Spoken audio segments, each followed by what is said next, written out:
안녕하세요. 오늘 토론의 좌장을 맡은 김영길입니다. 오늘 그 포럼에 발표된 내용들이 다른 포럼에서 발표됐던 내용보다 훨씬 알차고 구체적인 내용들이 참 많이 발표된 것 같습니다. 더 깊은 토론을 좀 해야 되는데 사실 시간이 많이 제약되어 있기 때문에 오늘 토론에 참여하실 그 5분들에게 한 3분 정도 이렇게 시간을 드리고요. 혹시 기회가 된다면 플로어에서 한두 분 정도 질문을 받고 토론을 진행하도록 하겠습니다. 먼저 우리 제주특별자치도 농수축경제위원회 강성희 의원님 축사부터 아주 이 시간까지 정말 열공을 하셨는데요.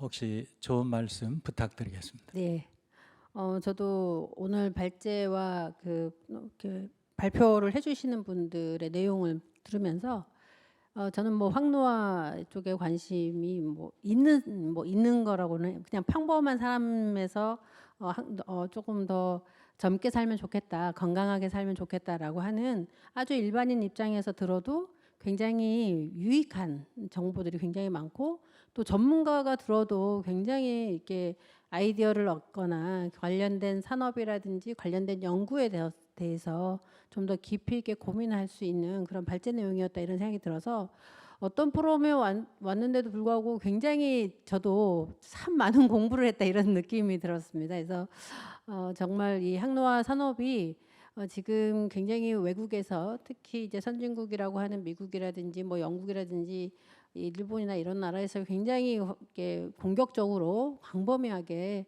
투자가 되고 연구가 되고 있는 상황인데 이제 우리나라도 당연히 대기업이라든지 이런 기업에서 관심을 갖고는 있을 거지만 우리 제주에서 정말로 우리 정말 풍부하고 그냥 우수한 생물성 자원들을 가지고 이런 부분에 대해서 좀 더 국가적인 전략 산업이나 또 지방자치단체에서도 좀 더 미래지향적인 산업으로 좀 더 지원하면 좋겠다라는 그런 생각을 하게 됐고요.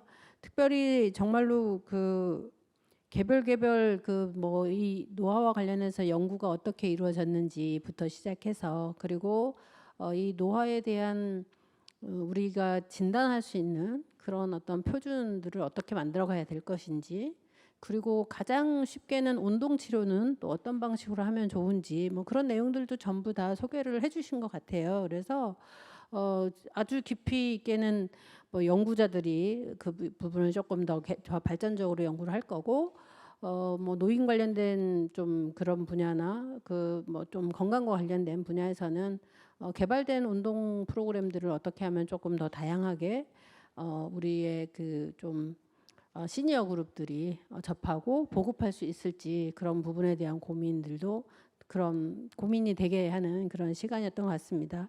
아무튼 오늘 발표해 주신 내용들 너무나 잘 들었고요.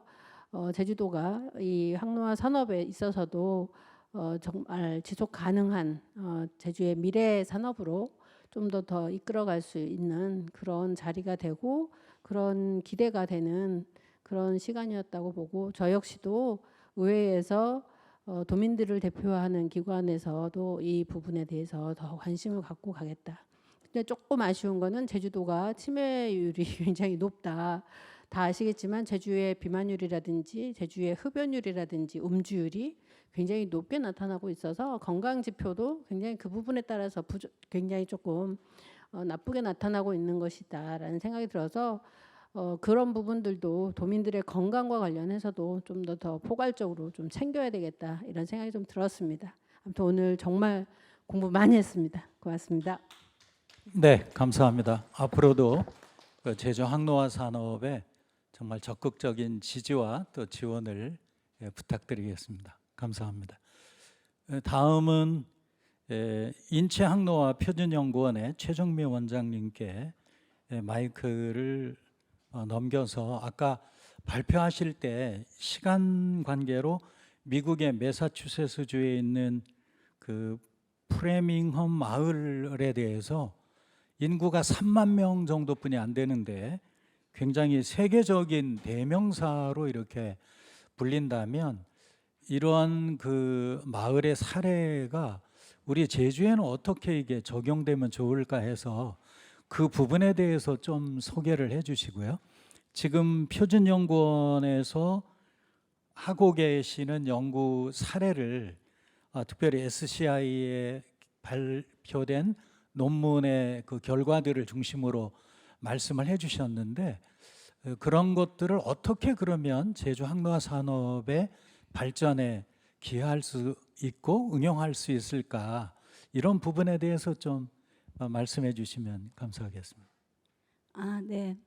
네, 먼저 프레밍엄 마을 같은 경우는 이제 최근에 한 2년 전에도 이제 다녀오신 분들에 의하면 그 마을은 더욱 더 자부심이 너무 커져 있고 너무 더 복지가 의료 복지의 최강 마을이 되어 있고 제가 조사했던 그 시기보다 더 많이 성장되어 있는 걸로 알고 있습니다. 근데 그 마을이 조그만 그 마을이 시골 마을이 왜 그렇게 크게 성장된 계기는 심장 질환에 대해서 그 마을에서 계속 주기적으로 검사하고 관리를 해온 마을입니다.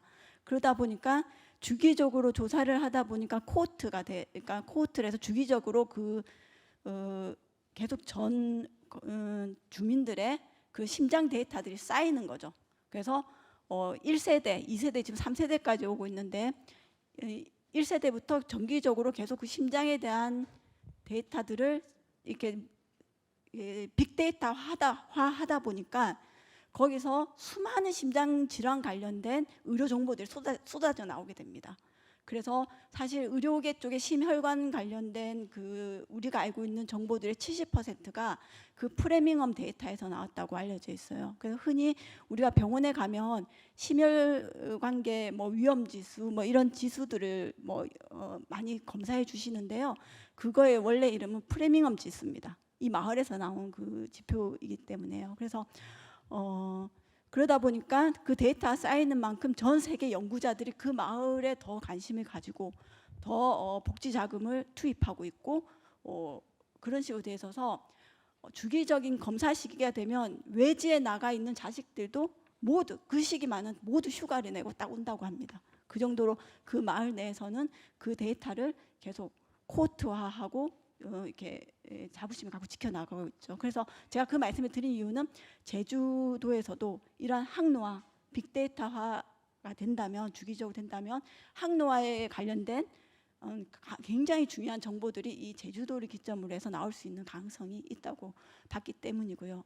그리고 이제 금방 제주도에서 제가 한 연구를 기반으로 뭔가 권할 만한 그런 것이 있느냐고 말씀해 주셨는데 저는 어제 제주도에 와서요 한번 이렇게 둘러봤습니다.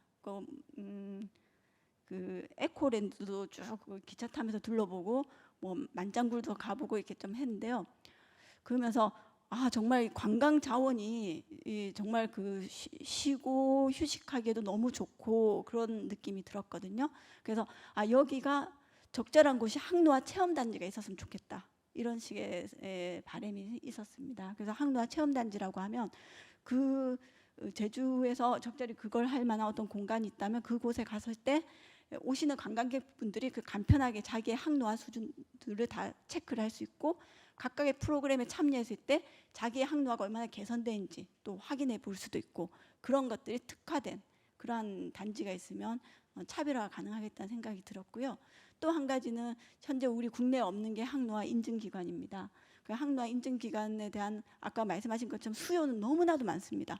항로화를 주장하는 모든 항로화 어떠한 그 재료들 뭐 이제 인간의 이제 거시적인 어떤 효과를 보려고 하는 그러한 것들에 대한 효과 확인을 원하는 수요는 많지만 그걸 적절히 평가해 줄 수 있는 인증기관이 사실은 아직까지 없거든요. 그래서 이러한 기술들이 그런 것에 활용될 수 있다면 그런 걸 필요로 하는 수요 기업 이런 기업들이 아주 거대한 임상시험을 하지 않고서도 자신들이 개발한 그러한 프로그램 또는 어떤 여러 가지 소재 뭐 이런 것들에 대한 효과를 쉽게 확인해 볼 수 있지 않을까 그렇게 생각합니다.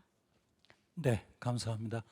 앞으로 그 우리 인체항로화 표준연구원하고는 제주 항로화 산업 발전을 위해서 아주 긴밀한 네트워크를 형성해서 특수 분야나 또 제주의 항노화 산업을 특화하는데 굉장히 서로 긴밀한 협조가 필요한 것 같습니다. 특별히 제안해 주신 그 항노화 그 특화된 단지 굉장히 좋은 아이디어라고 생각합니다. 감사합니다. 그다음에 이제 손승철 대표님께 좀 질문을 드리고 싶은데요.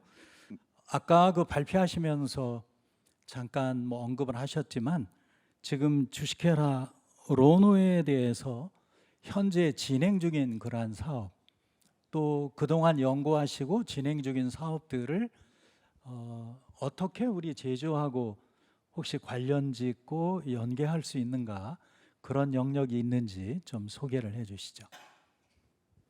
네. 그 좀 전에 발표를 드린 대로 저희는 이제 세포 노화를 좀 회춘을 시킬 수 있는 그러한 이제 조합물을 개발을 하고 있고요. 이제 그거를 바탕으로 저희가 뭐 노화 관련 질환에 대한 의약품 및 건강기능식품, 기능성 화장품을 이제 개발을 하려고 합니다. 이제 그 중에서도 좀 제품화가 가장 먼저 진행될 수 있는 부분은 의약품보다는 아무래도 이제 건강기능식품 쪽이나 기능성 화장품 쪽으로 지금 빠르게 하려고 하고 있고요. 반려동물 쪽으로도 최근에 시장이 빠르게 크고 있어서 그쪽으로도 이제 협력사랑 진행을 하고 있습니다. 네. 그러면 우리 제주 테크노파크의 생물 종다양성 연구소하고도 상당히 아까 그 기능성 화장품이나 기능성 식품에 대해서 발표를 해 주셨기 때문에 연계할 수 있는 분야가 좀 많이 있는 것 같습니다. 네네, 맞습니다. 네. 그러면 세 번째 토론자로 우리 진정한 항노화는 건강하게 나이 드는 것이다라는 주제로 발표해 주신 우리 노호성 부회장님께 아까 굉장히 재미있는 우리 교수님이 개발하신 운동법에 대해서 소개를 해 주셨고 대구에서의 어떤 사례를 소개해 주셨는데요. 특별히 고스태핑 운동 이러한 내용들이 혹시 우리 제주에 이렇게 연계할 수 있는 그런 방법은 없는지 또 아까 시간 관계로 좀 발표를 다 못하신 내용들이 있으면 좀 소개를 부탁드리겠습니다. 네, 아까 먼저 그 의원님께서 왜 제주는 전국 평균에 비해서 그렇게 높냐라고 말씀하셨는데 치매 발병률이요. 제가 한 4년 전에 제주도에 와서 어르신들 측정을 한 적이 있습니다. 그때 한 100여 분 정도 제주시에 계신 분들을 한 적이 있습니다. 그래서 지역별로 비교를 한번 했는데 맨 뒤에서 두 번째를 차지하셨거든요. 그 인지 기능과 체력 수준은 굉장히 밀접한 관계로 이미 알려져 있습니다. 꼭 그게 정답은 아닙니다만은 제 개인적으로 생각하기에는 이미 어르신들의 체력 수준, 수명, 뭐 질환 유무 이런 걸 다 따져보면 어쨌든 대도시 교육 수준이라든지 경제 수준이라든지 이런 것들이 굉장히 밀접하게 관련이 돼 있습니다. 그래서 구체적으로 왜 제주도가 이렇게 치매 발병률이 높다는 거에 대해서는 좀 더 연구를 해봐야 될 것 같고요. 아까 위원장님 말씀하신 대로 저는 사실은 2016년에 시범 사업은 처음 시작했습니다. 경기도 지역부터 시작을 했고요. 방법은 두 가지가 있습니다. 다 결국은 예산인데요. 대구에 시작했을 때는 그 예산을 KT에서 받았습니다. 여러분들 아시다시피 경로당이나 복지관 같은 데는 지자체에서 예산을 거의 받지를 못합니다. 대기업에서 사실 예산을 내려주고 있거든요. 기부하고 있거든요. 그래서 그 예산을 통해서 저희가 복지관마다 자격증을 배부를 해서 교육을 시켜서 지도자가 없으면 아무리 좋은 운동 프로그램이라도 전달이 안 됩니다. 그래서 저희가 뭐 국가 자격은 못 만들어도 민간 자격을 신청해서 만들어 놓고 자격증을 만들기 시작해서 첫 번째는 사회복지사 그리고 지자체에 계신 직원분들을 교육을 시켜서 자격증을 발부를 했고요. 그 다음에 코로나가 끝날 무렵에 하다 보니까 이 어르신들이 너무 호응을 좋다 보니까 왜 어르신들한테는 자격증을 안 주느냐 해서 2급 자격증을 다시 만들었습니다. 그래서 60세 이상만 해당하는 분들, 소위 보조 자격이라고 하죠. 그래서 지금도 대구에서는 이분들이 시간당 5,000원에서 10,000원을 받습니다. 예, 그 예산은 많지는 않습니다만은 이분들이 이 나이가 돼서 어떤 자격증을 가지고 내가 지도를 할 수 있다는 그 만족감에 굉장히 동아리가 활성화가 많이 되어 있습니다. 그래서 그 이후로 코로나 때문에 저희가 좀 움츠했습니다만은 최근에는 아까도 말씀드렸듯이 거창에서는 지금 너무나 지금 면 소재지로 해서 활발하게 지금 진행이 되고 있고요. 또 한 가지는 지자체에서 예산이 어떻게 분배가 되는 건데요.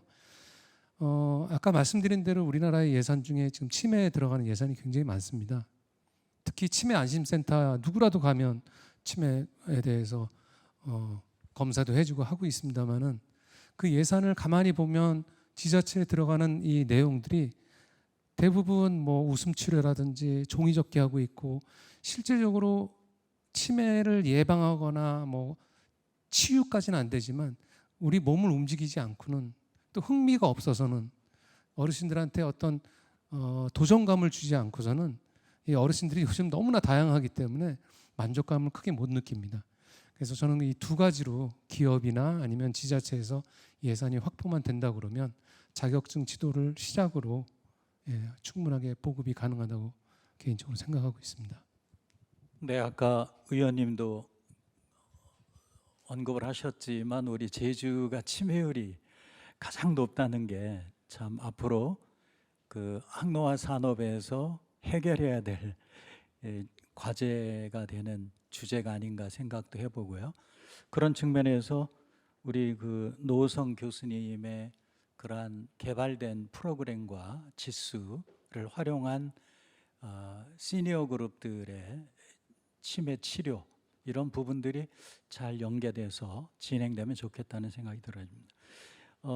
마지막으로 하명민 팀장님께 한 두 가지 또 질문을 드리고 싶은데요. 우리 제주에 한 800여 종의 식용 약용 그 자원들이 있다고 했는데요.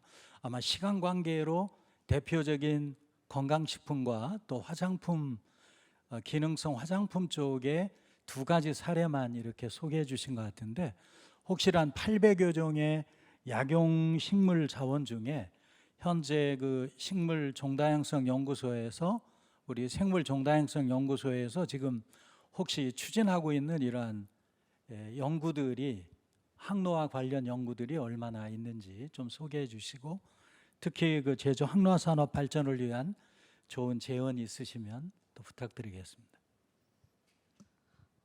저희 연구소에서는 아까 말씀하셨듯이 식물 자원, 또 해조류 자원, 버섯 자원, 미생물 자원 가지고 열심히 그 효능 평가와 물질 분석을 통해서 항노화 소재를 연구를 하고 있습니다. 저희가 사실 연구하는 기능성이 굉장히 많고 소재도 좀 다양하지만 항노화에 포커스를 맞춰서 이제 말씀을 드리자면 제주도에서 이제 메디푸드 관련한 그 공약 사항이 있었고 저희가 그것에 중점적으로 연구를 하고 있습니다. 이제 메디푸드는 보통 환자식이라고도 말씀을 많이 하시지만 저희가 저희의 주된 관심사는 이제 근감소증 관련된 소재를 연구를 하고 있습니다. 근감소증은 크게 두 가지 형태로 나눌 수가 있는데요. 이제 노화에 따른 근육이 손실되는 그런 형태가 있고 또한 질병으로 인한 근육이 감소되는 그런 두 가지 형태가 있습니다. 저희는 물론 이제 노화에 따른 근감소증을 예방하기 위해서 좀 개선하기 위해서 그런 소재들을 찾고 있는데요. 사실 올해부터 처음 시작하게 됐습니다. 그래서 연구를 깊게 한 지는 얼마 되지 않았고요. 이 연구는 저희 혼자 할 수 있는 건 아니고 지금 고려대학교와 같이 수행을 하고 있습니다. 연구 진이 많을수록 더 깊고 넓은 연구를 할 수 있는 것 같습니다. 그래서 저희 제주도에 있는 소재 한 200여 점에 대해서 금감소증 개선 스크리닝을 진행을 했습니다. 그 중에 한 10개 정도 되는 후보 소재를 지금 발굴을 했고요. 앞으로 내년에는 이제 메커니즘 연구와 지표 성분 분석을 통해서 이 근감소증 소재가 제품화될 수 있도록 이제 연구를 진행할 계획에 있습니다. 두 번째로 이제 문의 주신 소재 주제가 어떤 거죠? 제주 항로화 산업 발전을 위한 혹시 제안 있으시면 연구소 입장에서 말씀하셔도 연구소의 입장에서 말씀을 드리자면 아까 그 최정미 원장님께서 하신 말씀이 저는 좀 많이 공감이 됐습니다. 제주도에 항로화 체험 단지가 없다. 근데 만약에 체험 단지가 생긴다면 우리 노호선 교수님께서 개발하신 그 스태핑 프로그램도 들어갈 수 있고, 그다음에 최정미 원장님께서 말씀하신 어떤 진단의 표준 요것도 들어갈 수가 있고, 그 다음에 들어가야 할 것이 항로화 제품이라고 생각을 합니다. 그 제품을 위해서 저희 연구소에서 지속적으로 개발을 하고 있고요. 사실 제품을 개발하는 거는 소재를 개발하는 것은 저희 연구소지만 제품을 개발하는 거는 기업입니다. 반드시 기업이 제주도에 있는 기업이 살아나야만 그 제품을 원활하게 만들고 이제 제공을 할 수가 있는데요. 이 기업 또한 혼자서 할 수 있는 일이 아니기 때문에 저희 연구소나 대학이나 이런 그 공공 부분에서 기업들이 충분히 사용할 수 있는 소재를 적극적으로 개발을 해야 된다고 생각합니다. 이 개발에 있어서 소재 개발을 하는데 필요한 여러 가지 항목들이 있습니다.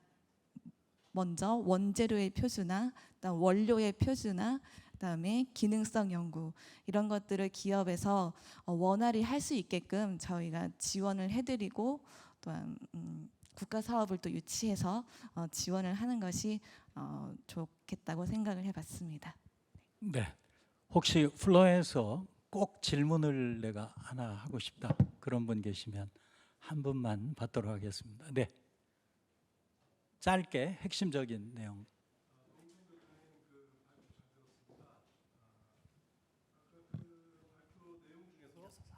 발표 내용 중에서 그 낙상 연구 중에 운동을 시키다 보니까 인지력 개선이 되셨다고 이런 말씀이 있으셨는데요. 인지력 개선 확인을 뭐 MRI나 MMSE 같은 걸로 확인을 하신 건지, 그리고 낙상과 치매의 연관성에서 대표적인 것이 어떤 것이 있는지. 두 번째가 뭐라고? 낙상과 치매의 연관성. 연관성이요. 먼저 첫 번째로 저희가 뭐 요즘 뭐 펫스캔이다 뭐다 굉장히 좀 정밀하게 측정하는 게 있는데요. 저희가 인지 기능의 개선 효과는 전부 다 설문으로 했습니다.